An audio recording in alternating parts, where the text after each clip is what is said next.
দর্শক, আব্দুল কাদেরের জামানায় একজন লোক নবীজির কাছে গিয়ে সালাম দিয়েছেন, নবীজির হাত মোবারক আবেদন করেছেন আর নবীজির রওজা মোবারক থেকে তার হাত দুটি বের করে দিয়েছিলেন, আর তা সেখানকার ৯০,০০০ মানুষ নিজের চোখে প্রত্যক্ষ করেছিলেন। তো এই লোকটা কি এমন আমল করেছিলেন যার কারণে নবীজি তার হাত মোবারক বের করে দিলেন আর সে হাত মোবারক পেয়ে ধন্য হয়ে গেল? এর সাথে ইমাম জালালউদ্দিন রুমিরও চমৎকার একটি আমল রয়েছে।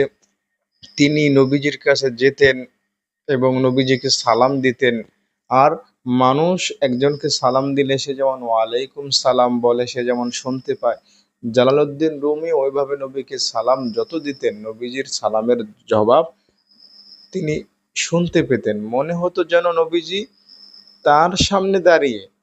এছাড়াও আরো বহু এরকম ঘটনা মদিনার সাথে, রওজার সাথে, রিয়াজুল জান্নার সাথে রয়েছে, যেগুলো জানলে একজন ইমান প্রিয়, একজন ইমানদারের অন্তর নবীজির জন্য, রওজার জন্য, মদিনার জন্য, মক্কার জন্য ব্যাকুল হয়ে উঠবে ইনশাআল্লাহ।